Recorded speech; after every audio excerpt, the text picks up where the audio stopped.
Hey guys, welcome back to the channel.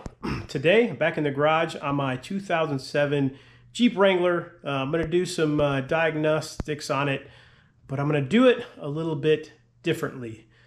I'm going to use AI tools to see if they could diagnose what's wrong with this Jeep. Now, I can tell you, it's had a check engine light on for at least a year, probably a little longer than that. It's registered in Michigan, so there's no inspection, so we haven't had to turn it off yet. That's why I've left it for so long. It also has a gas cap light, and I don't know if you can see behind me there, but there are, three gas caps. So I have replaced this gas cap multiple times. I've ordered them from different places. So for the last 4 months or so, the gas cap light has not turned off at all. But when I did put a gas cap on it not long ago, it kind of went off and on until it got to the point where it is now, where it hasn't turned off. It's also got 3 codes. They're all associated with the evaporative emissions. I've had some ideas, but I've just kind of put it off because I know it runs great. It's not a problem. But like I said, yeah, today I'm going to pull up ChatGPT. We're going to throw the codes into it that we pull out of this, and then we're going to use ChatGPT to diagnose, get the part, put the part on the car, and then see if that fixes it. Now, to begin here, I will tell you that I already started this so that I could make this more seamless. I did pull the codes. I did put it in there. I'll show you what I pulled, and then I ordered a part. So we will put that part on today, and then we'll drive it. I'll drive it for a day before I finally give it the verdict, because when I do clear these codes, they come right back on. So we'll have to give it some time, and we'll see how it does. But yeah, this is it. This is the Jeep. What work it has had on it before previously is this had a recall, and the recall was on the there was gas that would burp out and down the side of the Jeep. So I originally thought that it might be a problem with the filler neck, because they had put some parts on the filler neck at the dealership to fix that burping problem. And it didn't start, it wasn't much longer after that it started having the intermittent check engine light. So I thought that could be an issue. I put that in the cart on Amazon, looked at a couple other things and said, maybe this is it. But that's not what I think is going on here, because that's not what ChatGPT told me is going on. So we'll find out. But what we will start here with, I'll pull the codes real quick, show you what we got, and then we'll get underneath it. We'll do a quick visual inspection, because what's important here is you check, again, like I said, check that filler neck. We'll check the evaporative hoses here. We might open the hood if we want and look at some of the vacuum lines and the evaporative lines under there as well, just to make sure visually you don't see any problems. That's the first place you want to start. If you got a check engine light and it says something like this, check visually. Make sure you don't have a problem with the filler neck. They didn't, make sure that wasn't installed improperly, or the hose is broken or kinked, or on the evaporative canister down there, it's not broken or kinked hose or something like that, cut hose or something, melted hose, melted wire. Those things are what you should check first, and then you can go into actually replacing things. And I was about to throw the parts cannon at it, but I decided, hey, we'll try this one part first. We'll see how it does. All right, let's pull the codes real quick. All right, I pulled these codes a couple days ago, and 2 of them came back. So the other one hasn't come back yet, but it typically does. What we have here is P0457, 56, and then the other code that typically comes on is 55. So 57 and 56 down here. So these both are, 56 is a very small leak. 55 is a large leak, evap system leak detected, large leak, evap system detected. And then 57 is evap system leak detected, fuel cap. So those 3 had been coming on. Obviously there's 2, just a couple of doubles. I do like this C-Reader scan tool. It's been pretty good to me. It also has the advanced diagnostics to read our Mini Cooper and BMW. So that's how I got it, but it has outperformed another cheap one I bought. But yeah, this one's been pretty good. So what I'll do here is I'll go ahead and clear the codes, because we don't need the codes anymore. Clear the fault codes, and then it's been cleared. So the codes have been cleared. The key on, engine off right now. The check engine light is on, but we'll go ahead and do that visual inspection now. All right, So we're in here for the physical inspection, and you know, there's a few things to look at. We won't go over too much, but here is the charcoal, is the canister, the evap canister. I don't know why I call it charcoal. It's not that. The lines to the canister itself, and then up here is the, I think there along where my finger is, that is the fill tube. So the filler neck tube that had some work done on it to stop it from burping backwards, and then off to the side here of the tube here, there are some other connections that come, you know, to the canister, and then on the top of the fuel tank for those emissions. So you want to check all those, like I said. And then here, you know, I'm not showing you too much, you're getting too close, but you can see all those look pretty good. So we're going to go ahead and jump on the computer and plug that information in, and we'll see what ChatGPT tells us the problem with this Jeep is. All right, guys. Well, you may not have a perfect view of my monitor, but I'll read through everything that I put in here to ChatGPT, and I'll read you what ChatGPT said. So we're here on the shop computer, as you can't tell. So my first question to it was, hey, my 2007 Jeep Wrangler Unlimited Sahara has 3 check engine codes, the P0455, P0456, and 457. I've replaced the fuel cap twice, and I know that is not the problem. What might the cause of these codes be? And this is where ChatGPT just kind of went into full diagnosis mode and said, the 3 codes you mentioned are related to the evaporative emission control system in your Jeep Wrangler. These codes indicate a problem with the system that is responsible for preventing fuel vapor from escaping into the atmosphere. While a faulty or loose fuel cap is a common cause of these codes, since you've already replaced it, so I told it I replaced it, and it knows that, there are several other potential causes you could consider. Now, before I read further, I'll tell you that you know, typing this into one of the forums and trying to sort through the crap that is a forum this is way better, and it gives you the answers. Maybe that's where it searches them from, but it finally does give some really good answers. But it basically says you can have evap system leak.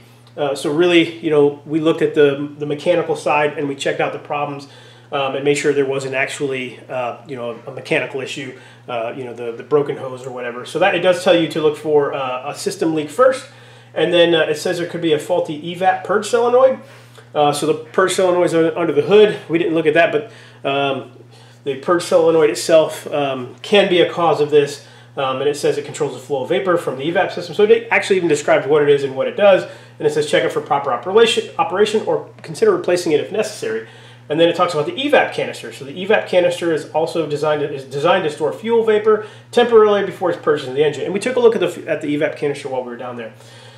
It says if it's damaged or clogged, it can lead to an evap system malfunction. So I'll tell you that the evap solenoid on Amazon was about 15 bucks. I thought about buying that. Like I said, I thought about doing the whole parts cannon. And the evap canister, for one that can be delivered in a reasonable time, is about 100 bucks. There's a cheap one for about 60, but it says it's like 3 to 4 weeks to be delivered. Electrical issue, so you can check any of those electrical problems, or some of those components do have electrical components on them, so that could be a problem. But you know, faulty sensor wiring, and I looked at the wiring when I was down there more thoroughly, and I didn't find any problems mechanically. And then the fuel tank pressure sensor monitors the pressure inside the fuel tank. If the sensor is faulty or has a wiring problem, it can trigger these codes. So that is on top of the fuel tank. It's harder to check. So if it is that, you're going to have to do some more diagnosis. You might want to bring the fuel tank down. But what I did was say, hey, because of that, I said, hey, where is the fuel tank pressure sensor located? Because I thought it was on top of the tank. You know, just my prior knowledge, I assumed it was on top of the tank. But if you didn't know, you could ask it, and it said in the Jeep Wrangler Unlimited Sahara, the fuel tank pressure sensor is typically located on or near the fuel pump module assembly, which is located inside the fuel tank itself. So you may have to buy a whole sending unit if that's a problem. But it says you might need to remove the fuel tank, and then it gives it does give some precautions on if you're not a mechanic, having the expertise and equipment. So you might recommend a professional to diagnose or look at it. And I've taken down countless fuel tanks and replaced fuel pumps and worked on fuel systems. So I actually told ChatGPT to stop telling me this because I have my next one was here. I'm an experienced mechanic with all the tools to complete the job safely. Can this be caused by the leak detection pump attached to the evap canister? So the first thing, after I checked these two out, why I asked it where the sensor was, just to see what ChatGPT's capabilities were. I also went on Amazon and I looked at the evap canister, and I took a look, at the I took a look at the purge solenoid and the evap canister. And on Amazon, when you buy the evap canister, it wants you to buy the leak detection pump along with it. So the leak detection pump is about 28 bucks, I think, is what it cost when I looked. So I wanted to go further. I said, okay, so if it's telling me that it could be the evap canister or the purge solenoid or the sensor, but when you go to buy the evap canister, which is kind of my first thought. My first thought was all three of these codes. The evap canister probably has a problem if it wasn't on, the filler neck line. So when I looked at that, it said they recommended buying these two things together. So it didn't mention the leak detection pump, so I went ahead and said, okay, well, what if it is that? So I said, I'm an experienced mechanic, again, with all the tools. Can this be caused by the leak detection pump attached to the evap canister? And ChatGPT came back and said, yes, the leak detection pump could potentially be the cause of the evap system-related codes you're experiencing. The LDP is an integral part of the evap system and is responsible for pressurizing and testing the system for leaks. If the LDP is not functioning correctly, it can cause issues with the evap system and trigger codes like, and then it lists all three codes saying that it can trigger all three of these codes at the same time. The LDP can develop faults over time, such as stuck or faulty valve, electrical issues, or a leak within the pump itself. To determine if it's a culprit, you can perform some diagnostic steps. And it talks about visual inspection, functional testing, and leak testing. So it says if you do find that it's a cause of the issue, we'll likely need to replace it. So because this says it can cause all three codes, and typically some of the other problems don't cause the gas cap light. I think the evap canister can, but some of those just don't say the gas can. And looking at and knowing that the filler neck has already been replaced by the dealer, I don't think that's the problem. So I am going to start with the leak detection pump. And I bought the leak detection pump and I got it right here. Like I said, it was only like 28 bucks. It's a really small part. It's extremely simple to put in. It comes with one O-ring. So it is the pump and the O-ring. And replacing it is extremely simple. So the first thing we're going to do is we're going to go ahead and replace this leak detection pump. I'll show you doing that. It's really easy. It should just take a few minutes. There's just two connections on it. I may need to get out one of my my blunt end picks just to get the hose off the end, but otherwise it clicks right in. And then I'll go drive it, and whether it's today or tomorrow, and I've driven it I think a reasonable amount that I think is sufficient, then we'll go ahead and we'll call it good or not, depending on if the lights come back on. So yeah, let's get to this and see if ChatGPT was able to successfully diagnose this Jeep Wrangler. If it is, I do have another much more complicated task for it on the Mini Cooper. So let's get to it. All right, guys, so here we are. Here's the evap canister. Here's that leak detection pump. The way I'm situated, I can't even see the plug. So I'm going to take, so I love these little flat picks so you don't damage the rubber. So I'm just going to get under here and try to get this, going to free this rubber hose up here.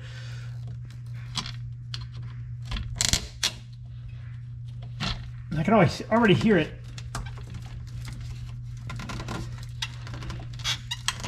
I can already hear some rattling, so it almost tells me, yeah, hear that rattling? Here's the new one. No rattle. Let's take this one off and see. So there's a little clip here. Just a little, more like a little tab. So I don't know if you can see it on this one. There's a little tab. And it looks pretty simple. You just push the tab in and then twist it. So in this case, I twisted it counterclockwise, and it popped right out. So the wire here looks like you just squeeze it and pull it out. So yeah, need two hands here. All right, yeah, just squeeze that wire. So holy moly, yeah, that's this one.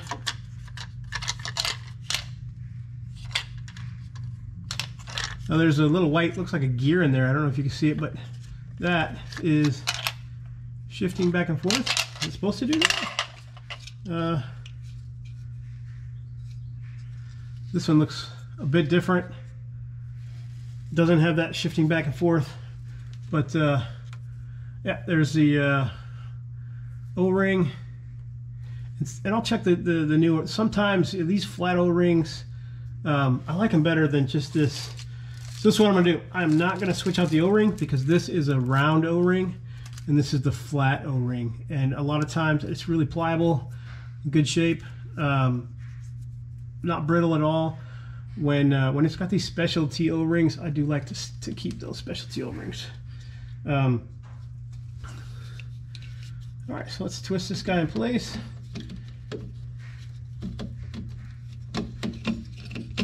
Yeah, come on, where you at? Oh, you definitely got to take that off of there. All right, let me.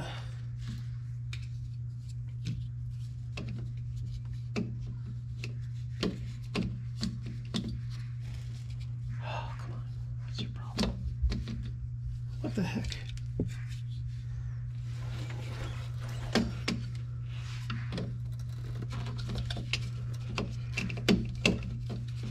Seriously, bro? Okay.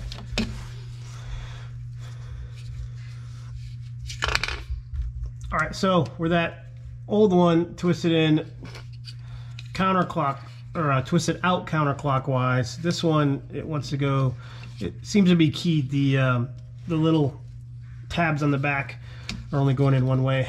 So, yeah, there it is. And then I twist it counterclockwise, and it's right twisted in there. The plug goes right on. The little yellow plug is off. And oh yeah, this is still really pliable. This 2006, you know, there's just a little bit of surface rust here, but we bought this in Virginia, Northern Virginia, and you know, for a 2006, this Jeep is still in amazing shape. So the frame and the body, you know, only surface rust, nothing on the body itself, but the frame is, you know, typical, but it's still in amazing shape. So it's doing great. All right, so that's in there. Yeah, we're all done. We're gonna go ahead and pull it out and drive it and see if the codes don't come back. All right, guys, I just got back from driving it around quite a bit, and that's it. It's fixed. Thanks to, you know, ChatGPT for replacing the need for a diagnostic mechanic, kind of, sure. We'll go with that. And telling me it was a leak detection pump. I replaced the leak detection pump, and obviously it took one extra step in there because Amazon said, hey, you also need to buy this with the evap canister. And when I looked that other part up, it said, this probably caused all three. So yeah, looking forward to a more in-depth test of ChatGPT to diagnose. See, our Durango has a trouble code with a shift solenoid in the transmission, and the Mini Cooper has a bunch of electrical gremlins from when I replaced the footwell module. So prior to the footwell module, but it's been pretty crazy. But the Jeep is fixed thanks to AI, and yeah, I think this is a great tool for diagnosing cars. It's really easy. You just go to ChatGPT. The account was extremely simple to set up, email and a password, and I was right in.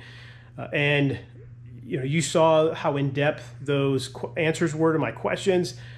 It's night and day difference from going on to one of those stupid forums and trying to dig through questions that don't even apply to the year of your vehicle or the problem you have or the exact check engine code.